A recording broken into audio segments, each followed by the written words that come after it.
día partimos con el procedimiento ordinario, entonces. Que nos va a tomar, hoy día es martes, por lo menos, los 3 días de esta semana, por lo menos. Hay que verlo con calma. Tiene varios temas, algo comentamos el día de ayer. Tiene varios temas que son de aplicación general, o sea que si bien es cierto se estudian acá en el procedimiento ordinario, tienen luego impacto en el resto de las unidades. Entre ellas, por ejemplo, los requisitos de la demanda, que ayer, justamente al ver el juicio sumario, dijimos que la demanda del juicio sumario tenía que cumplir los mismos requisitos que la demanda del juicio ordinario, que son los requisitos del 254.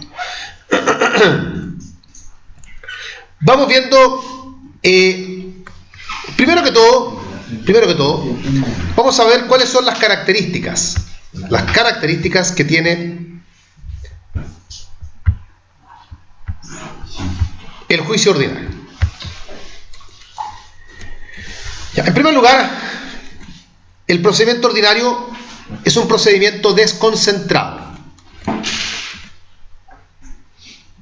Es un procedimiento desconcentrado, es decir, como algo insinuamos el día de ayer, todo lo que puede pasar en un procedimiento puede ocurrir en el procedimiento ordinario.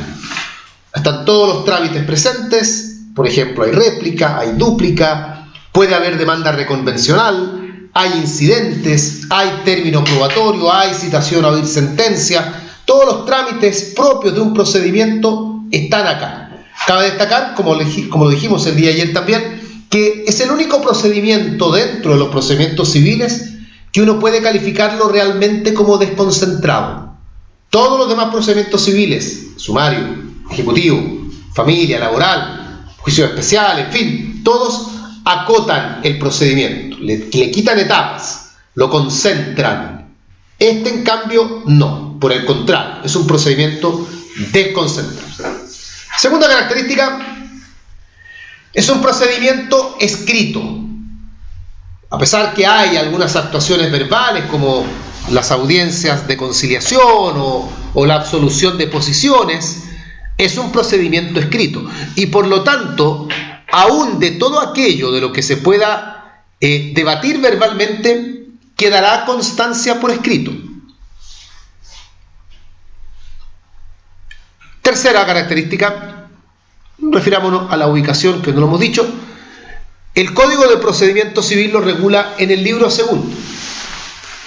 Y está regulado precisamente a partir del artículo 253. Y claro, uno ve que en el artículo siguiente aparece de inmediato la demanda, ya en el 254. Otra característica, la cuarta me parece, es un procedimiento de primera instancia. O sea, acá cabe el recurso de apelación.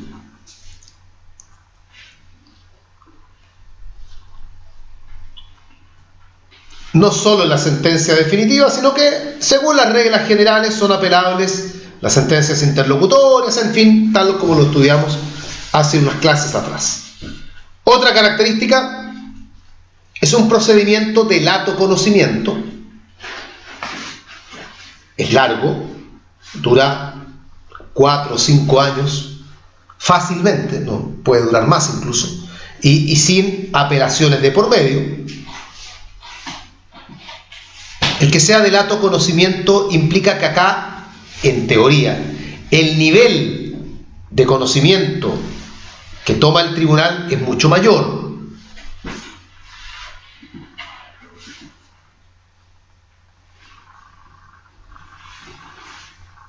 Otra característica, también algo insinuamos el día de ayer, es un procedimiento supletorio. Supletorio por 2 razones. Ya, supletorio por 2 razones.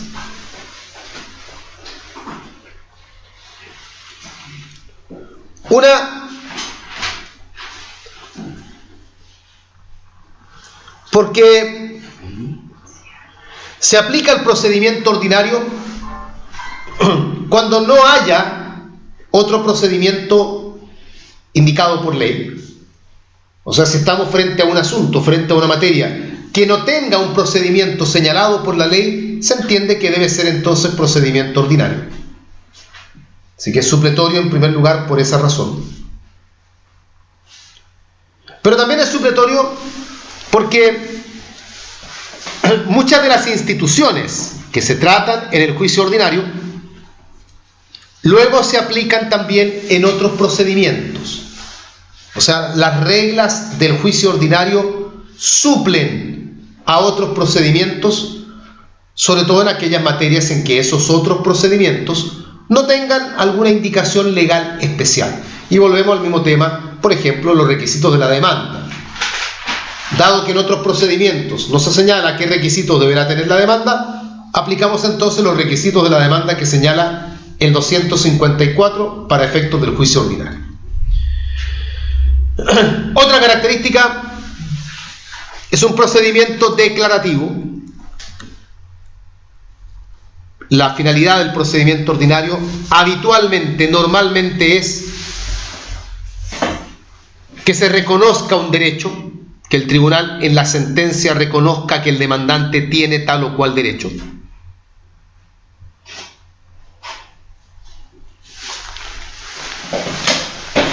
Y por último,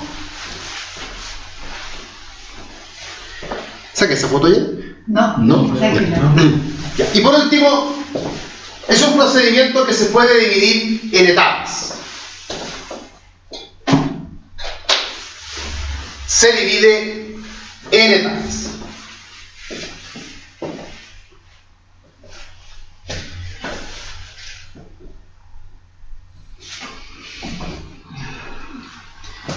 ¿Cuáles son las etapas del procedimiento ordinario? Y aquí vamos de inmediato, vamos a hacer lo que en el fondo viene a ser la columna vertebral del procedimiento ordinario. Las etapas. Que depende cómo uno las estudie, depende del profesor que uno haya tenido. Uno puede encontrarse con que el procedimiento ordinario tiene 3 etapas, o algunos señalan que tiene 4. Eso va a depender del profesor en cuestión. Igual les voy a explicar las 4 cuáles son.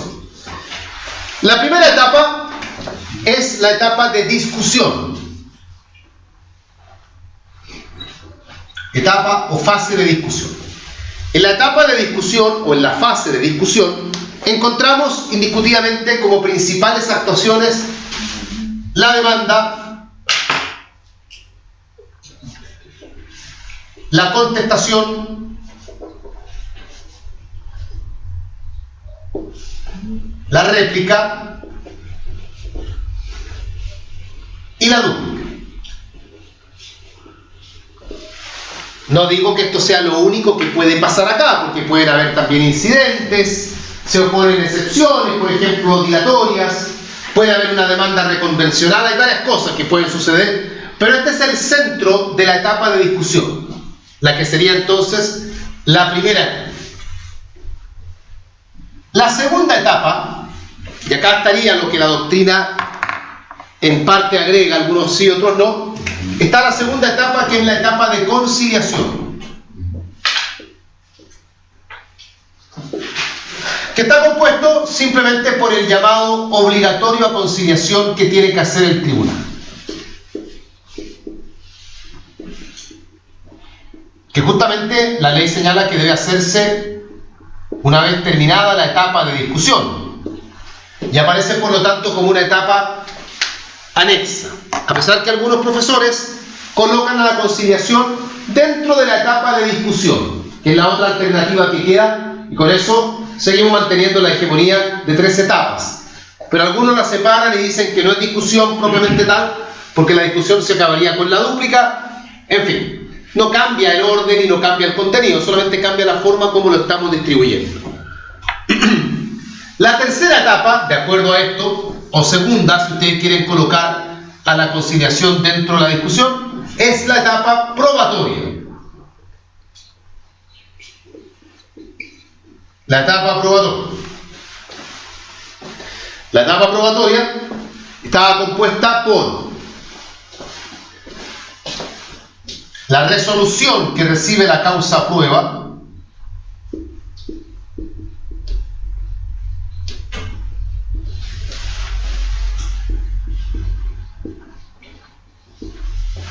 conocida vulgarmente como el auto de prueba. En segundo lugar, por el término probatorio, ordinario, extraordinario, especial. Ya conversaremos de eso cuando llegue el momento. Y por último, termina la etapa probatoria con las observaciones a la prueba. Las observaciones a la prueba. Ya hablaremos también en qué consiste eso cuando llegue el momento. Y la cuarta etapa, o tercera etapa, insisto, depende cómo ustedes desplieguen el contenido. La última etapa, digamos, será la tercera o será la cuarta, pero es en todo caso la última, la etapa de fallo. La etapa de fallo. ¿Y qué vamos a encontrar en la etapa de fallo? Está, para seguir un orden lógico, la citación a oír sentencia.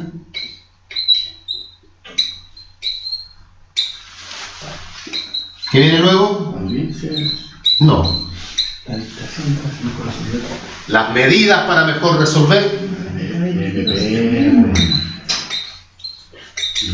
Medidas para mejor resolver. Y finalmente, ahora sí, la sentencia. Sentencia definitiva, digamos, para que sea más preciso. Porque hay varias sentencias interlocutorias que se van a ir dictando durante el procedimiento. De hecho, aquí la citación a oír sentencia es una sentencia interlocutoria. La resolución que recibe la causa prueba también es una sentencia interlocutoria. Esta es el esqueleto, digamos, del procedimiento ordinario. Todo lo que puede ocurrir en un procedimiento está acá. Hay procedimientos que son más concentrados, donde, por ejemplo, no hay observaciones a la prueba, por ejemplo, o no hay réplica o no hay dúplica. Entonces se van quitando etapas con el fin de ir acortando el procedimiento, concentrando. El procedimiento ordinario no. El procedimiento ordinario es desconcentrado, perdón, y por lo tanto está todo. Y por eso también es el más importante para efectos del estudio. Lo triste del caso es que estamos hablando de un procedimiento que ustedes lo van a estudiar básicamente para rendir el examen de grado, pero probablemente en algunos años más esto va a cambiar cuando ya aparezca al fin la reforma procesal civil y todos estos procedimientos, el ordinario, el sumario, todo va a desaparecer.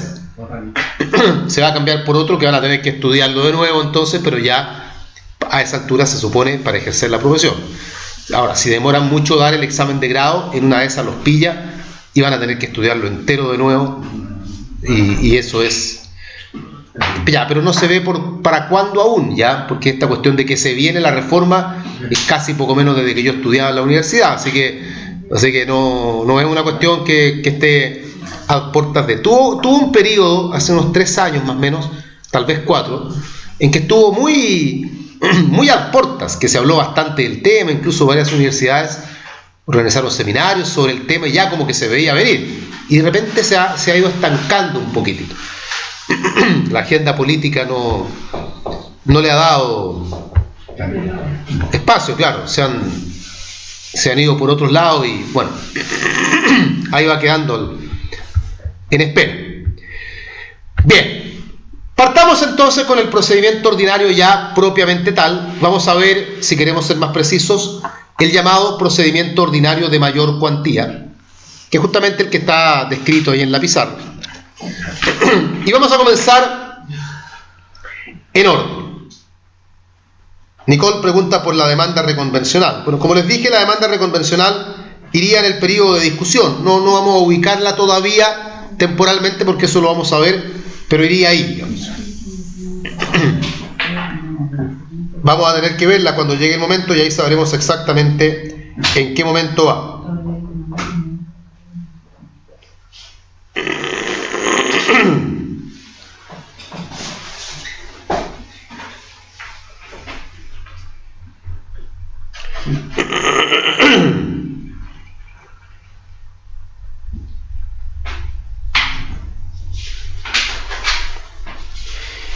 Ya, partamos con la demanda y vamos con un concepto en primer lugar.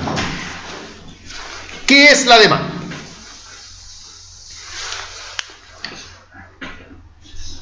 No tiene concepto legal.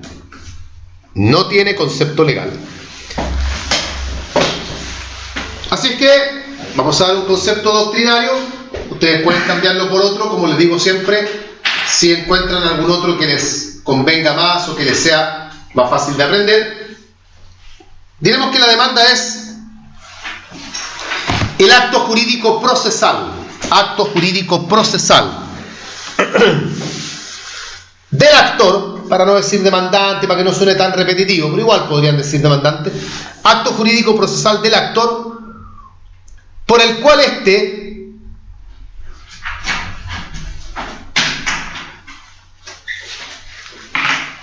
solicita al tribunal que éste se pronuncie respecto a una determinada pretensión,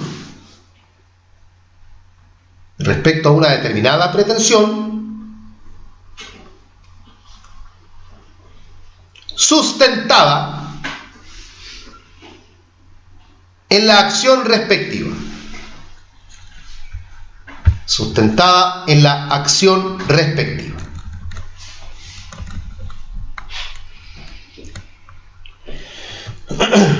Ya. Para comprender el concepto y para manejar bien el lenguaje jurídico, hay dos conceptos acá que son claves. Que son, por un lado, la pretensión y por otro lado, la acción. Que no es lo mismo. Van muy de la mano hasta cierto punto, pero no son iguales. La pretensión y la acción. La pretensión es, en términos vulgares, lo que queremos obtener en el juicio. Lo que queremos obtener en el juicio. Yo voy a demandar a Pablo, por ejemplo, porque quiero que él me indemnice por los daños que me ha causado. Resulta que con su bicicleta, con la que él trae, me rayó el auto. Y yo entonces voy a intentar mi derecho a un juicio porque yo quiero que él me pague 500.000 pesos, que es el valor de la reparación. Esa es mi pretensión entonces. Lo que yo pretendo, lo que yo quiero obtener del tribunal. Quiero que el tribunal declare la nulidad de un contrato. Esa es mi pretensión. Quiero que a mí se me devuelva un bien que no estoy poseyendo, pero que sin embargo es mío. Esa es mi pretensión.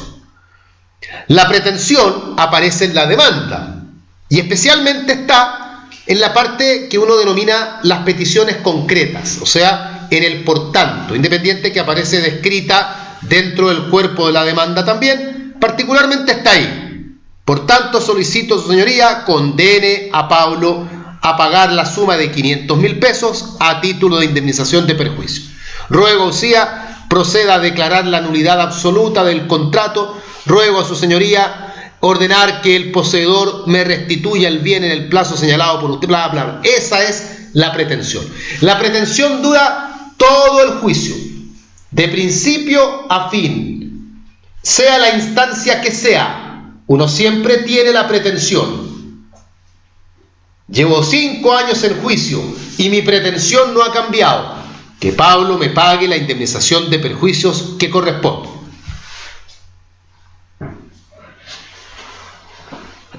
Ahora, la acción es la herramienta jurídica que a mí me permite llevar la pretensión a juicio. Es el sustento jurídico.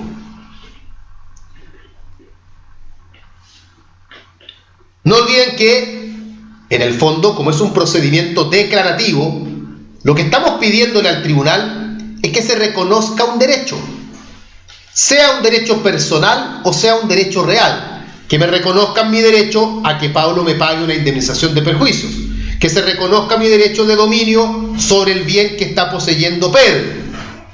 Y todo derecho, no lo olvidemos, esto en materia civil, da lugar a una acción. Entonces la acción es la herramienta que tenemos para poder reclamar nuestro derecho a un juicio. Cuando yo reclamo que Pablo me pague una indemnización por los daños que he sufrido, la acción que intento, ¿cuál es? La acción indemnizatoria. Cuando yo le pido al tribunal que declare nulo el contrato que se ha celebrado por tal o cual razón, la acción que se intenta es la acción de nulidad. Cuando yo le pido al tribunal que un bien que es mío, que está siendo poseído por Pedro, me sea devuelto, es la acción reivindicatoria. La acción reivindicatoria. La acción va en la demanda, pero luego de ser empleada en la demanda, la acción pierde su importancia. La acción tiene una vida efímera. La acción sirve para que yo pueda demandar. Y una vez que he demandado, la acción ya no es el tema ya. La pretensión se mantiene, pero la acción se agota en ese momento. Es importante porque como la acción se agota, esta es otra de las razones por las cuales, si yo el juicio lo pierdo, tampoco puedo volver a demandar, porque la acción se muere. Es por eso que depende de la razón por la cual el juicio termine, la obligación, si es que existía, podría quedar como obligación natural, porque ya el acreedor no tiene la acción, no tiene el derecho para exigir el cumplimiento. Entonces no confundamos el concepto de acción con el concepto de pretensión, que claramente van muy unidos, pero la pretensión es lo que yo persigo en el tribunal, y la acción es la herramienta que tengo para poder perseguirlo. La prueba de ello es que si la acción estuviese prescrita o yo la hubiese perdido porque, por ejemplo, renuncié a ella, yo no podría demandar. Y si demando, una buena defensa del demandado va a lograr que el juicio termine casi de inmediato porque va a quedar en evidencia que yo acción no tengo, ¿no? Y si no tengo acción, por muchas pretensiones que tenga, la pretensión sin una acción que la respalde no puede ser llevada a juicio. Pero tampoco yo puedo enarbolar la acción sin pedirle nada al tribunal. Porque veremos luego, ahora precisamente, que uno de los requisitos de la demanda es que la demanda tenga peticiones concretas. Ya. ¿Cuáles son los requisitos de la demanda?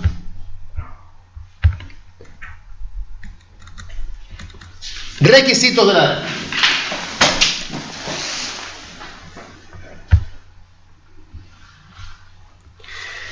En el fondo, si bien es cierto, estamos en el juicio ordinario, sepan ya, lo hemos dicho, que estos requisitos son prácticamente los requisitos que debe reunir toda demanda en los procedimientos civiles. A veces hay algunas que tienen diferencia o algún requisito extra. Por ejemplo, en el juicio ejecutivo tenemos como extra el tener que acompañar título ejecutivo. Pero incluso en el procedimiento penal, si uno intenta deducir demanda civil, cosa que es posible, también debe ajustarse a estos requisitos. ¿Cuáles son? Número uno, los requisitos comunes a todo escrito. Conversamos ayer del tema. Los requisitos comunes a todo escrito. Número uno. Número dos, la constitución de patrocinio y poder. Asumiendo que la demanda es la primera presentación que hacemos en el juicio y que no hay patrocinio y poder constituido, entonces hay que constituir el patrocinio y el poder, no lo olvidemos, en la primera presentación, que sería esta, la demanda.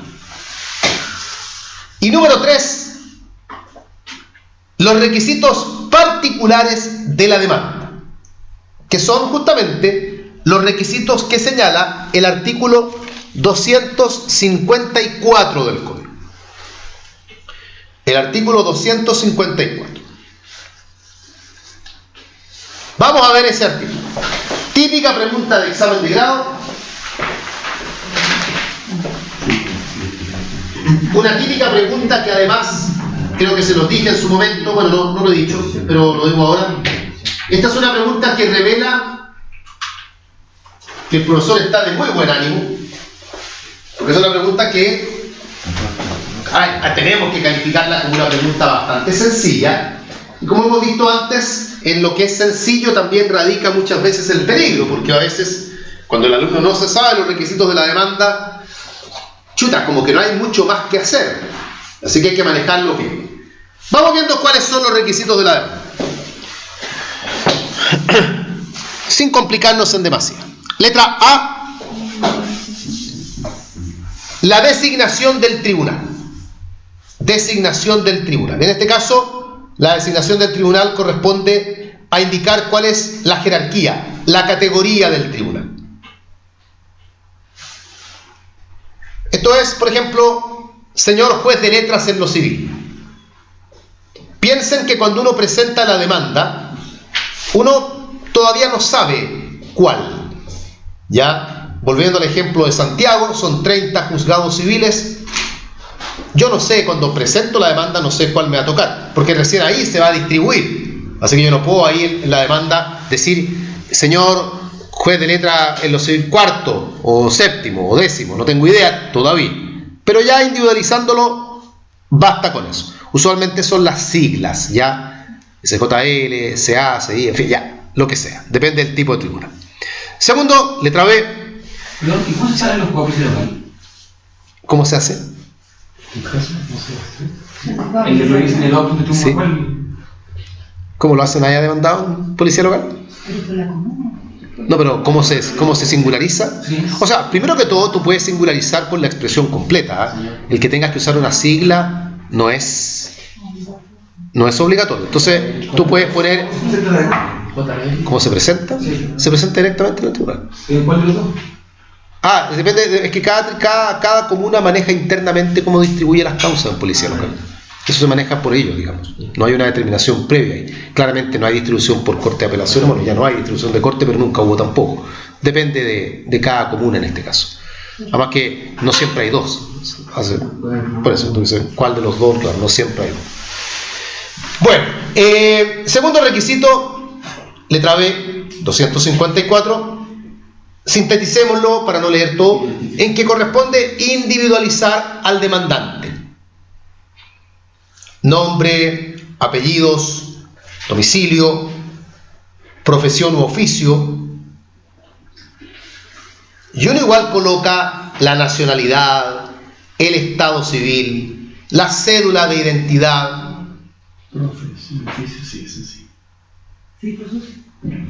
O sea, la información que es como obvia por lo demás, no es nada que a uno le extrae.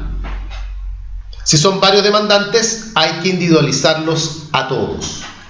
Y si una persona está actuando a nombre de otra, y no digo mandato judicial, sino que un mandato común y corriente, o una representación legal, por ejemplo, el hijo demanda pero el padre representa legalmente al hijo, acá es donde habría que decirlo. Y habría que decir, qué sé yo, Juan Andrés Celi Pérez, asumiendo la representación legal de mi hijo Daniel Celi, etc. Todo eso es donde va en esta parte. Letra C, individualizar al demandado. Nombre, profesión u oficio. Si se ignora, simplemente se dice ignoro profesión u oficio.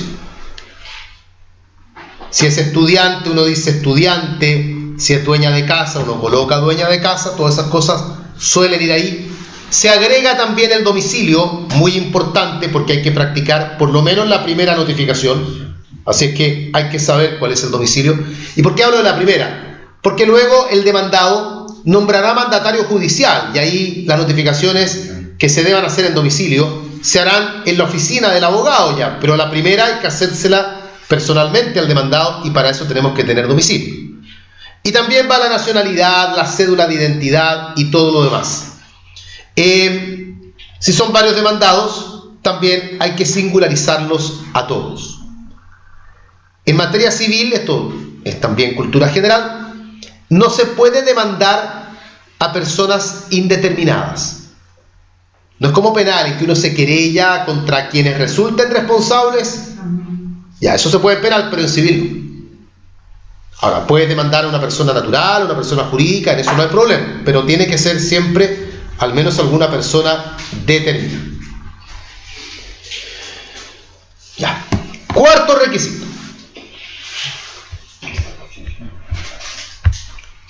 requisito es la exposición clara de los hechos, y los fundamentos de derecho en que se apoya la demanda. O sea, contar el cuento, la relación circunstanciada de los hechos y del derecho.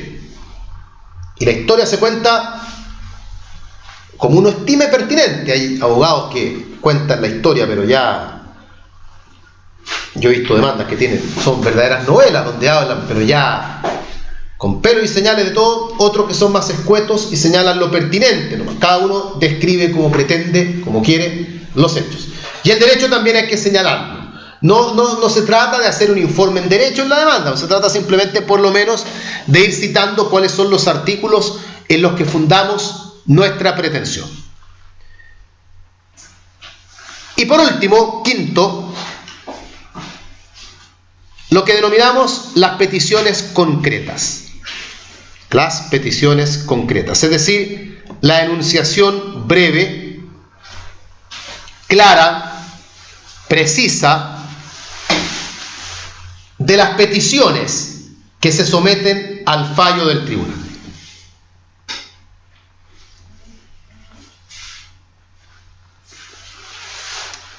Lo que se denomina en lenguaje jurídico coloquial la parte petitoria de la demanda.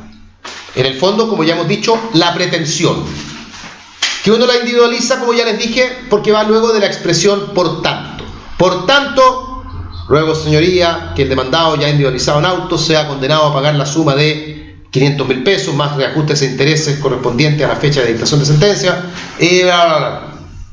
El resumen. No es contar la historia de nuevo, por algo son la enunciación clara, breve, precisa. No es copiar y pegar lo que ya dije, o no, ¿para qué? No tendría sentido. Las peticiones concretas son tremendamente importantes porque son las que de alguna manera van a delimitar el campo de actuación que tiene el tribunal. El campo de actuación que tiene el tribunal.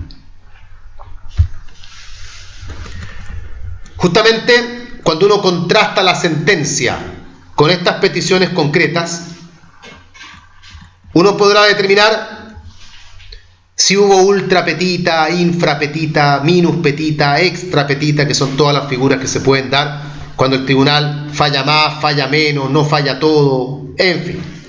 Ya cuando corresponda hablaremos de la ultra petita, la extra petita, no confundir una con otra, eso lo iremos viendo cuando corresponda.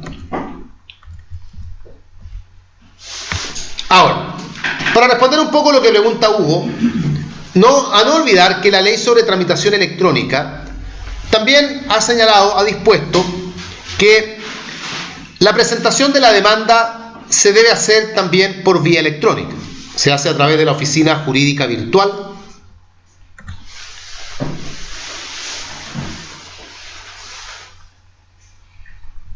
Para lo cual, el usuario que hace uso del sistema deberá utilizar la clave única, que se obtiene ¿dónde? En el registro civil. En el registro civil, muy bien, se obtiene en el registro civil. IPS y Chilatina. ¿Ah? En el IPS y Chilatina. También.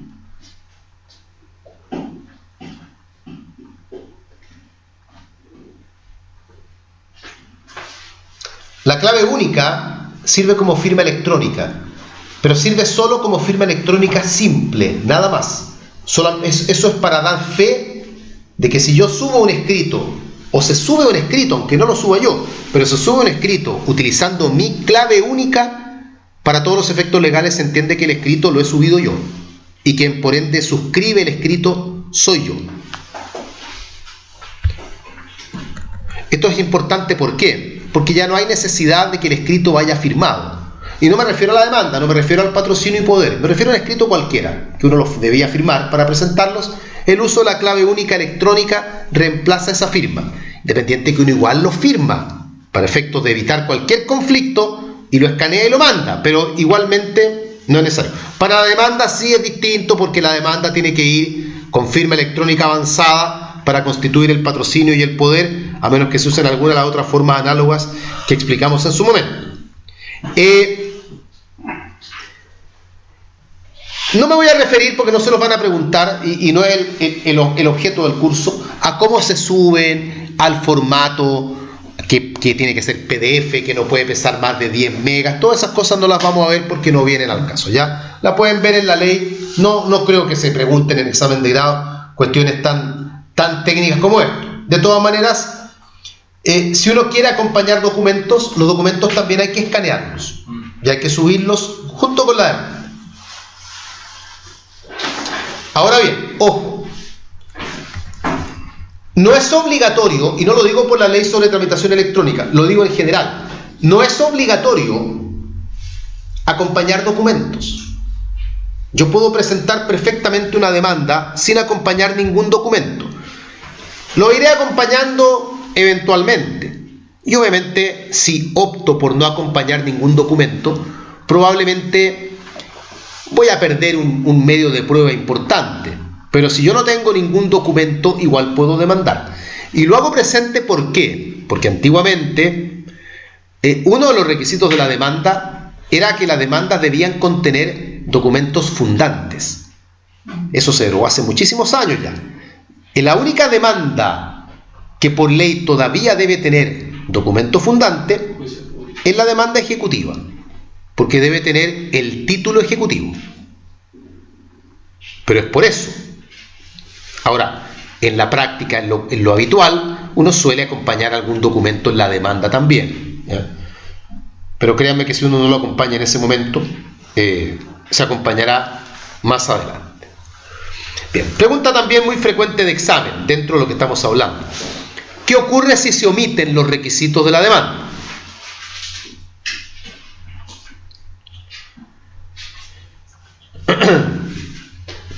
Quedémonos con lo que son los requisitos propios de la demanda, ¿ya? Porque si se omite el patrocinio, si se omite el poder, ya sabemos ya lo que va a ir pasando en esos casos.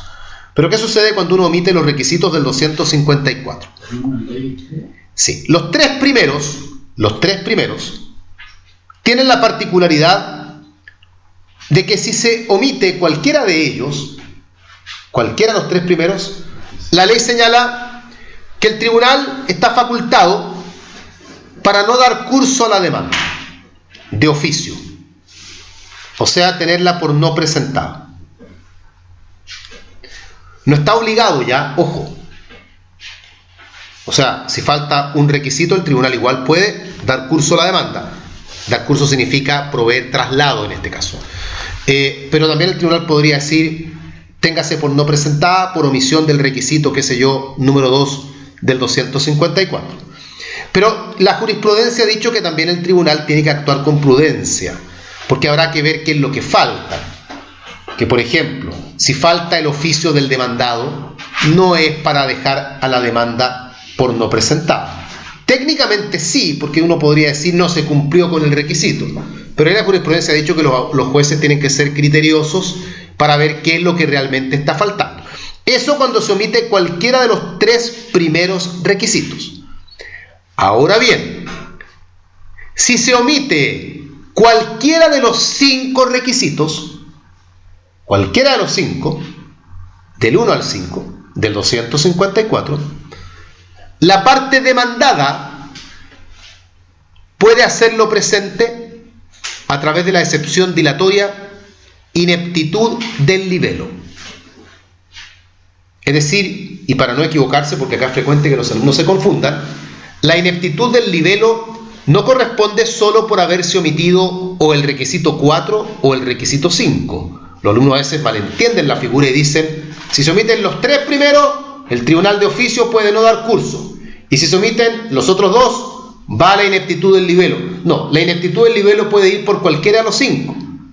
El alumno dice, pero ¿cómo va a ir la ineptitud del libelo por los 3 primeros cuando se supone que eso lo frenó el tribunal? Es que ahí está el punto, el tribunal puede no haberlo frenado. También ha dicho la jurisprudencia de que la ineptitud del libelo tiene que sustentarse en que la falta del requisito, sea cual sea, provoca para el demandado que él no puede contestar la demanda porque no la entiende. Eso es tremendamente importante.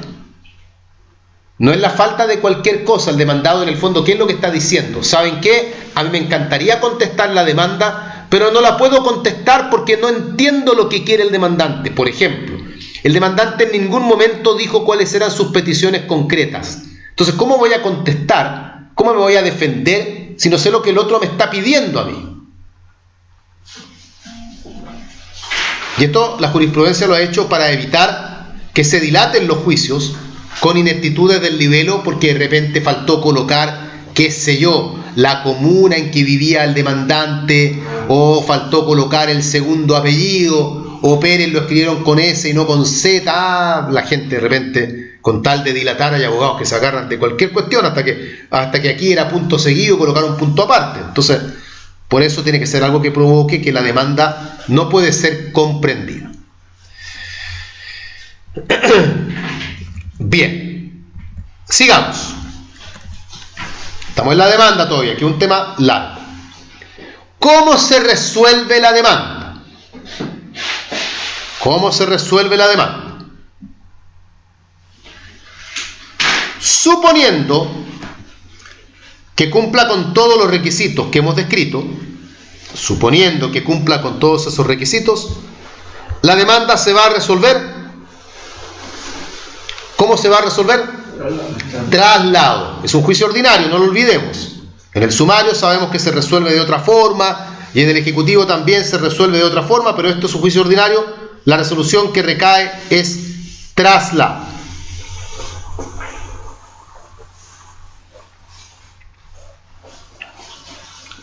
Ahora, no olvidemos que el descrito de la demanda en lo principal demanda o interpone demanda, pero hay otros síes también, y esos se resuelven según corresponda a cada uno. Resolviendo a lo principal, traslado, o puede decirse por interpuesta demanda, traslado, lo importante es que diga traslado. Al primer otro sí, qué sé yo, por acompañados, supongamos que se acompañaron documentos. Al segundo otro sí, téngase presente. Se resolverá, quede para definitiva, no sé, depende de lo que uno esté pidiendo. Y al último otro sí, habitualmente, téngase por constituido patrocinio y poder. Ya está. El orden de los otros síes no tiene importancia. Uno por hábito suele colocar en el primer otro sí el acompaña documentos, y en el último otro sí el constituye patrocinio y poder, pero es por hábito. Pero si se altera ese orden, no debiera pasar nada. Pero con el escrito tiene que concordar con la... Claro que sí, o sea, el escrito tiene que ser concordante, ¿ya? Y eso podría también provocar una ineptitud del libelo en el caso de la demanda. La concordancia implica que haya en la suma, donde uno describe los otros síes, luego cuadren con los otros síes que aparecen descritos. Porque si yo en la suma coloqué al segundo otro sí constituye patrocinio y poder, y luego en el cuerpo del escrito el segundo otro sí es para efectos del juicio, señalo domicilio en la comuna, eso hay una falta de compaginación, y el tribunal debiera, parece una tontera, pero el tribunal debiera señalar el error y no proveer por ende la demanda. Y esto no es solo la demanda, sino que esto en cualquier escrito tiene que haber concordancia, coherencia entre la suma y el cuerpo del escrito. Sigamos. Efectos que se producen por la sola interposición de la demanda. Efectos que se producen por la sola interposición de la demanda. Aclaremos que no está notificada, no está contestada, nada. Por la sola interposición de la demanda. Vamos bien. Número 1. Presentada la demanda,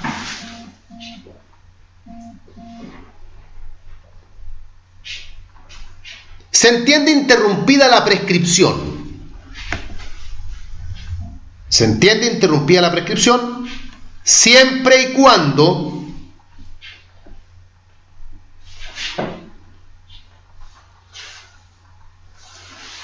luego se notifique.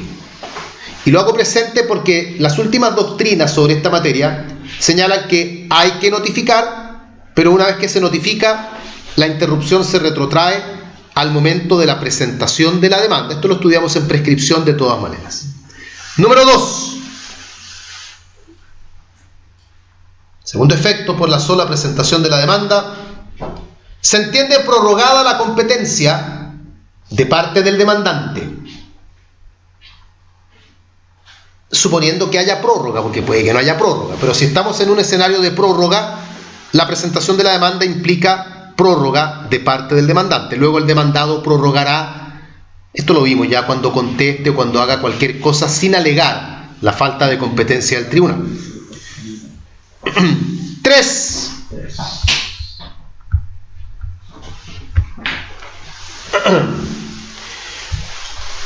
Opera el principio de inexcusabilidad. El tribunal no se puede negar a resolver la demanda, sea que la acoja, que le dé no al lugar, que lo que sea, pero el tribunal va a tener que pronunciarse.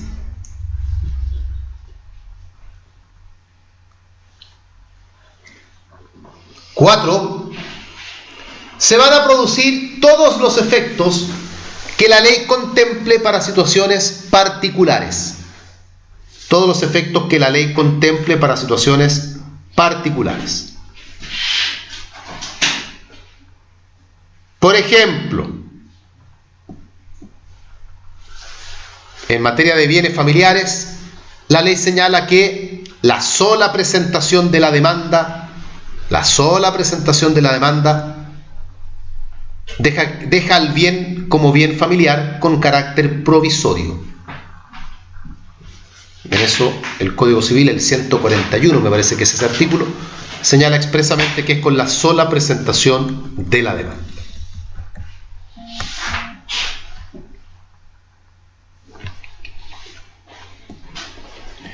Sigamos.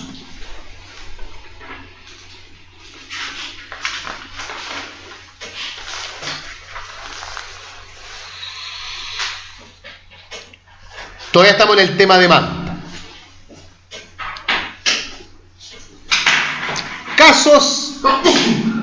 Casos en que una persona está obligada a demandar. Casos en que una persona está obligada a demandar. Ya, vamos al break ahora, pero aclaremos algo, sí. Uno nunca está obligado a demandar realmente. Yo demando si quiero. ¿Ya? A lo que vamos a ver ahora, y que se suele preguntar igual como casos en que se está obligado a demandar, son ciertos casos puntuales en que la ley le da la carga a una persona de tener que demandar. Porque si no demanda, es probable que pierda algún derecho, pierda alguna facultad. Pero igualmente queda entregado a la discreción de la persona demandar o no demandar. Si yo no quiero demandar, asumiré el costo que eso pueda traer. Son casos puntuales que ya los vamos a ver, ¿ya? Pero quiero que entendamos el alcance. Obligado a demandar, así como que yo tengo que demandar aunque no quiera, no estoy. Nunca voy a estar, porque el demandar es ejercer un derecho. Y uno nunca está obligado a ejercer un derecho. Pero hay casos en que la ley me coloca entre la espada y la pared. ¿Usted quiere esto? Demande entonces. Y si no demanda, esto que quiere lo va a perder. Esa es un poco la idea. Una renuncia tácita. Claro. Vamos a hablar de eso en un momento más. Ya. ¿Cuáles son estos casos entonces en que una persona tiene esta, entre comillas, obligación de demanda? Vamos viendo. El primer caso está en el artículo 21. Todos los artículos que voy a citar son del Código de Procedimiento Civil. Artículo 21.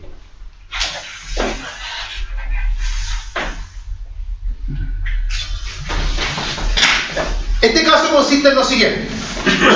Tenemos una persona que ha sido demandada. Por ejemplo, yo he celebrado un contrato con ustedes, todos los que están en esta sala, y yo hemos celebrado un contrato. Y el contrato consiste en que yo les voy a vender ciertos insumos para sus empresas. Y hemos celebrado un contrato. Y resulta que yo no le cumplo a nadie. Y me demanda Andrea.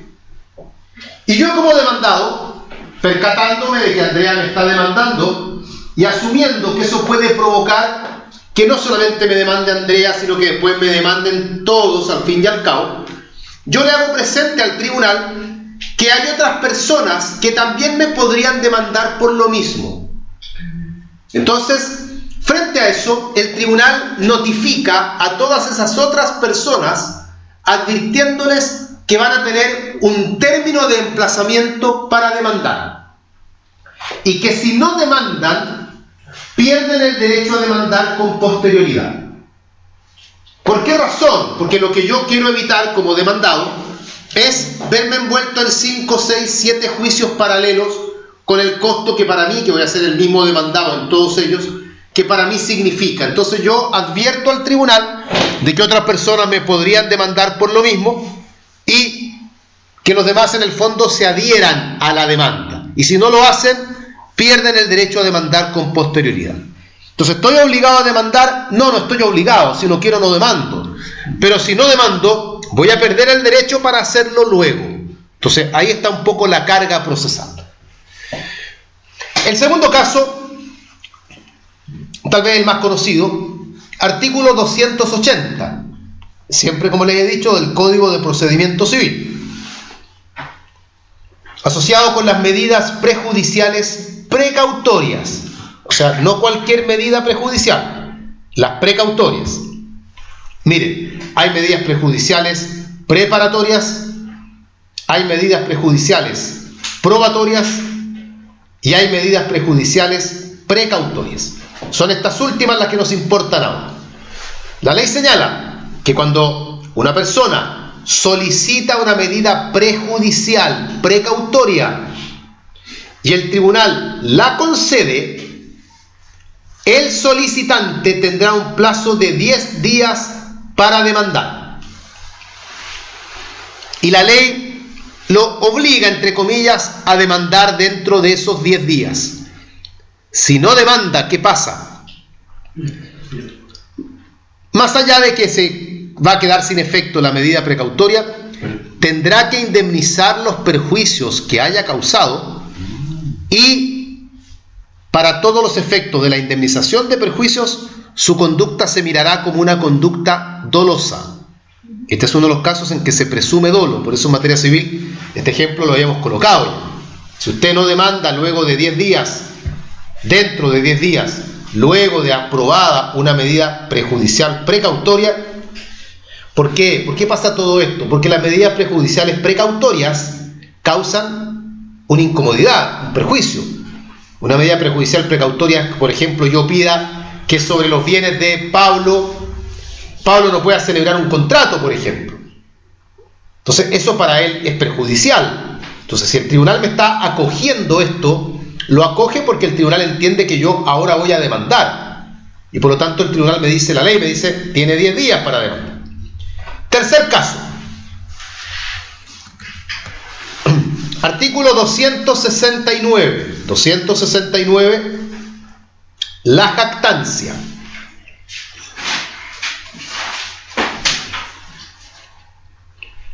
Hablamos de jactancia cuando una persona públicamente reclama tener un derecho que no se le está respetando.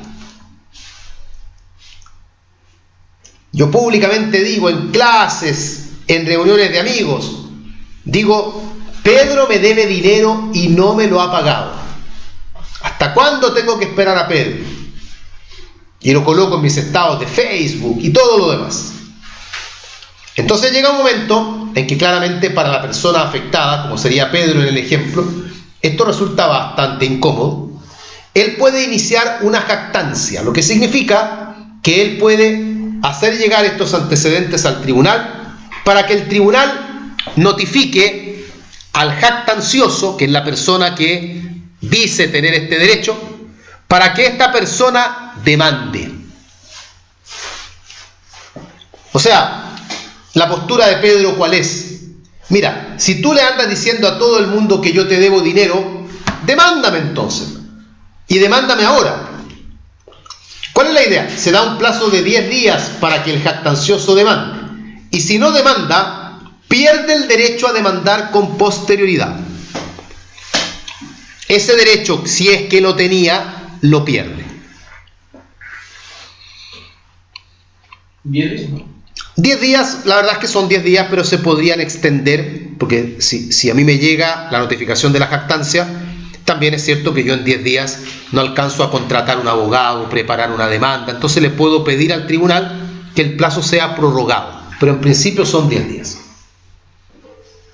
El otro caso, el último que vamos a ver ya, está en el artículo 474. 474. Está en el juicio ejecutivo.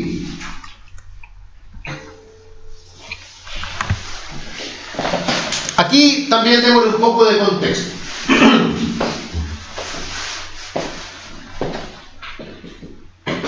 Supongamos que yo demando a José y lo demando ejecutivamente. Tengo un título ejecutivo contra José porque José me debe 5 millones de pesos. Lo demando. Y en el juicio, José se podría defenderse, porque él tiene también en mi contra un crédito. Para no complicar el ejemplo, yo también le debo a José 5 millones de pesos. Entonces la respuesta de él debiera ser o poner la excepción de compensación, por ejemplo. Pero ¿cuál es el problema que tiene José? Que José no tiene un título ejecutivo para respaldar su crédito. Ahora, él el crédito lo tiene, pero título ejecutivo no tiene. Entonces, ¿qué hace él? Él, al defenderse, hace presente esta situación y señala que él hará uso de sus acciones legales para demandar. Porque ¿cuál es el camino que le queda a una persona que no tiene título ejecutivo? El único camino que le queda es seguir un procedimiento declarativo, demandar en un juicio sumario, por ejemplo, para que se le reconozca el derecho y luego, con la sentencia, tener título ejecutivo. Pero título ejecutivo actualmente José no tiene. Entonces él dice, él hace presente en el juicio ejecutivo que él va a demandar. Eso se llama la reserva de acciones. Él hace reserva de acciones. El juicio va a continuar. El juicio ejecutivo es muy corto, el juicio ejecutivo, y va a terminar con sentencia que va a condenar a José. Porque José no tiene ninguna defensa en el fondo. Su único argumento de defensa es que, según él dice, el demandante también le debe dinero y que por lo mismo él va a demandar al demandante. Como el juicio ejecutivo ha terminado, los bienes que fueron embargados, los bienes de José que fueron embargados, van a salir a remate. Sin embargo, la reserva de acciones, el que José haya hecho reserva de acciones, va a permitir que el remate se suspenda. Se suspenda esperando ¿qué? Esperando que se desarrolle el juicio declarativo donde él va a reclamar su derecho. O sea, él dice que va a demandar al demandante. Bueno, dejemos hasta aquí todo pendiente. Esperemos que él demande al demandante, veamos cómo resulta ese juicio y de acuerdo a eso, vemos qué hacemos ahora en este juicio ejecutivo.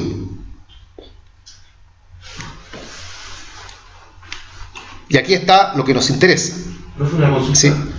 O sea, ¿se podría dejar, entre comillas, el stand-by, el embargo, no. Juicio? Sí, por un juicio que dure mucho, claro que sí. Pero por lo menos, y aquí está el punto, la ley señala que el demandado que hizo reserva de acciones tiene un plazo para demandar, y ese plazo es de 15 días. 15 días desde que sale la sentencia condenatoria del juicio ejecutivo, desde que le notifican. Cuando sea notificado José de que él el juicio ejecutivo lo perdió, él tiene 15 días para demandar. Usted dijo que iba a demandar, usted dijo que tenía acciones para intentar en contra del demandante, las reservó, inténtelas. Y veamos qué pasa. ¿Está obligado a demandar? No, no está obligado a demandar. Pero ¿qué sucede si transcurren los 15 días y no demanda? No, más que perder el derecho, no, porque el derecho no es lo que importa. va a cesar la suspensión del remate. O sea, mira, te dimos 15 días para demandar, no demandaste, a lo mejor tienes razón, a lo mejor tú tienes un derecho en contra del demandante, pero tampoco te vamos a estar esperando a que se te ocurra demandar en 2 años más. Así que, por lo pronto, este juicio ejecutivo continúa y el remate que estaba suspendido deja de estar suspendido y vamos a realizar tus bienes y tú verás qué haces por separado. Ya hiciste reserva de acciones, te esperamos para que demandaras, no lo hiciste, listo. Se dan cuenta que en estos casos en realidad no se está obligado a demandar en ninguno de ellos, pero el no demandar acarrea una consecuencia para la persona a quien la ley le ha dado un plazo para que efectivamente demande. Para terminar con la demanda, nos queda un solo tema y que lo vamos a plantear en tono de pregunta. Ubíquense a la altura en la que estamos en el procedimiento. Tenemos la demanda presentada, nada más. La pregunta es la siguiente: ¿puede el demandante retirar o modificar su demanda? Sí. Veamos. Hay que distinguir 3 escenarios. Uno, que fue el que colocaron ustedes porque lo planteé yo inicialmente en el fondo. La demanda todavía no ha sido notificada. Todavía no está notificada la demanda. ¿Puede el demandante retirar su demanda? Sí. ¿Puede modificarla? Sí y sí. La puede retirar si quiere, la puede modificar si quiere. No hay ningún inconveniente. El demandado no tiene idea de que lo han demandado todavía. No está notificada la demanda, así es que la puede modificar. Para ello acompañará un escrito que diga modifica demanda, rectifica demanda, o lisa y llanamente la retira. Y no va a haber cosa juzgada, no es desistimiento de la demanda, nada. Nunca se trabó la litis, así que no pasa nada. ¿Cambió el plazo sí para la contestación? ¿No? ¿No? ¿No se entiende una nueva demanda? No. Segundo escenario.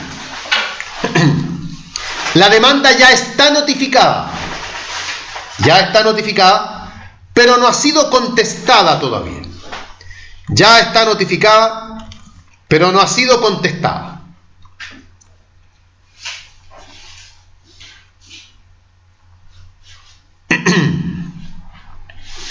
¿Se puede modificar? Sí, se puede modificar. Se puede modificar. Pero la modificación, y aquí está lo que indicaba su compañero, la modificación se mira como una nueva demanda. Lo que significa que hay que volverla a notificar. ¿Y cómo se va a notificar? Sí, la ley dice que se debe volver a notificar tal como se haya notificado la demanda anterior. Así que si la demanda anterior se notificó personalmente, esta hay que notificarla personalmente y por ende el término de emplazamiento empieza a correr de nuevo. Se puede modificar, pero se mira como una nueva demanda. Ahora, ¿se puede retirar? Se puede retirar, se puede retirar, pero el retiro se mira como un desistimiento. Se mira como desistimiento de la demanda.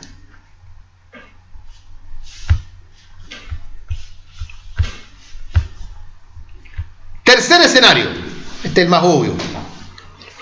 La demanda ya está notificada y ya fue contestada. Cuando se desiste, significa que ya no puede volver a demandar por la... Depende, eso se ve incidentalmente, se resuelve. Tercer escenario entonces. La demanda ya fue notificada y además ya fue contestada. Esto es casi retórico ya. ¿Se puede modificar? No, ya no se puede modificar, ya está trabada la litis, nada que hacer, no se puede modificar. Igualmente, uno puede, porque si yo la quiero modificar es porque probablemente siento que la demanda me quedó incompleta.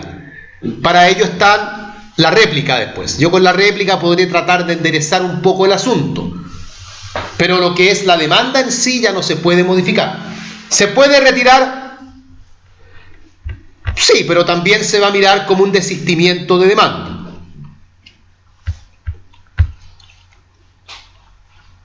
De que se puede, pero será mirado como un desistimiento de demanda.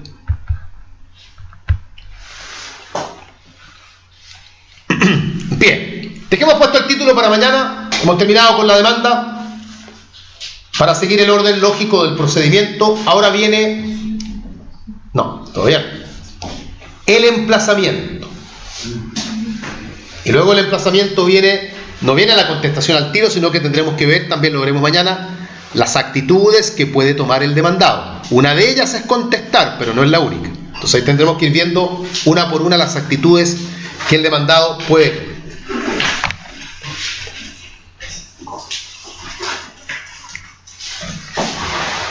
Me había dado cuenta que no había subido el audio de la clase de ayer. Lo dejé subiendo, ya está subido ya, lo dejé subiendo hoy día, así que alguien me había preguntado en el grupo ahí que le había llamado la atención que el audio no estaba, para que lo revisen ahora. Ya está. Y ahora mismo queda subiendo, para que sepan, el audio de ahora.